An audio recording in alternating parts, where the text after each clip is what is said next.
নমস্কার বন্ধুরা। আজকে রোদ ঝলমল সুন্দর শীতের সকাল, তাই ছেলেকে নিয়ে বেরিয়ে পড়লাম বাগান পরিচর্যার কাজে।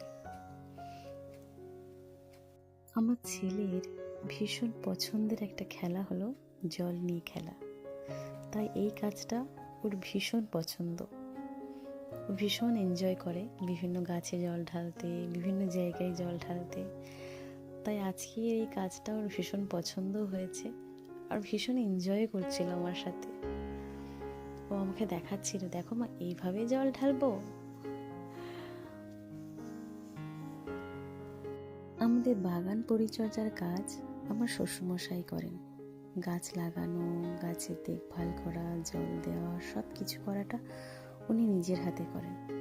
কিন্তু কয়েকদিন যাবৎ চাষের কাজে একটু ব্যস্ত থাকায় গাছের পরিচর্যা সেভাবে করতেও পারেননি। আর এবছর বাগানটা আগের বছরের তুলনায় অনেক বেশি ফাঁকা। অন্যান্য বছর উনি অনেক গাছপালা লাগান, শীতের সমস্ত রকমের সবজি আমাদের বাগানেই হয়, কিন্তু এবছর উনি খুব একটা গাছ লাগাননি। তাই যেহেতু স্কুল ছুটি, আজকে ঠিক করলাম আমি বাবুকে নিয়ে একটু বাগানের পরিচর্যা করি। আর আপনাদেরকে ঘুরে দেখাই বাগানটা ঠিক কতটা সুন্দর। এই হচ্ছে কুমড়ো গাছ, আর এর সাথে রয়েছে পুঁই গাছও। এই সমস্ত ভাড়াগুলো আমার শ্বশুরমশাই বানান, আর গাছপালাগুলো উনিই লাগিয়েছেন। আর এইখানে হয়ে আছে রাশি রাশি পালং শাক। আর আর এখানে রয়েছে পিরিং শাক। প্রচুর গাছ লাগাতে ভালোবাসেন, গাছের পরিচর্যাও করেন, কিন্তু এবছরটা একটু ব্যস্ততার কারণে সেভাবে গাছপালা লাগিয়ে উঠতে পারেননি। যাকে আপনাদেরকে তাও সব দেখায়।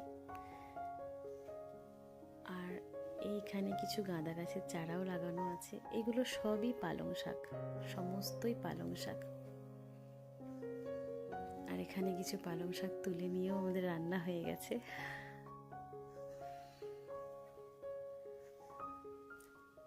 পালং শাকগুলো ভীষণ নরম। আমাদের গাছপালাতে কোনো রকম সার বা কোনো রকম রাসায়নিক ব্যবহার করা হয় না, তাই এগুলোর বৃদ্ধি একটু অন্যান্য গাছের তুলনায় কম, কিন্তু এগুলো সমস্ত অর্গ্যানিক। এর মধ্যে কোনো সার, কোনো রকম রাসায়নিক নেই। আর এই হচ্ছে ধনেপাতার রাশি।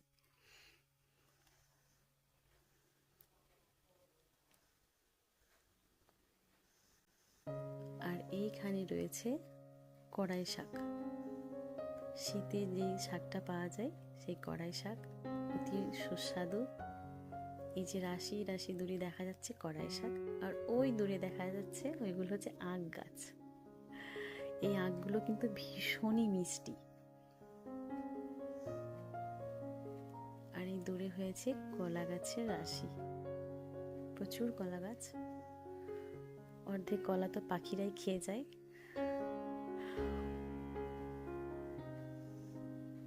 এই হচ্ছে বাগানের চারি। এখানে রয়েছে নারকেল গাছ, আরো অনেক কিছু গাছ, সজনে গাছ, এমন অনেক গাছ আছে যাদের নাম আমি ঠিক জানি না।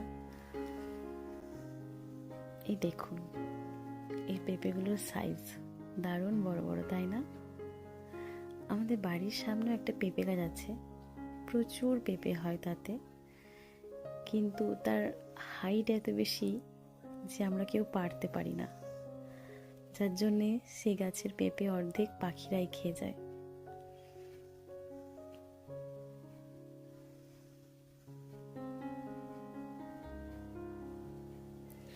আর এই হচ্ছে পুকুরটা, এখান থেকে জল নিয়ে আমরা গাছে ঢালি।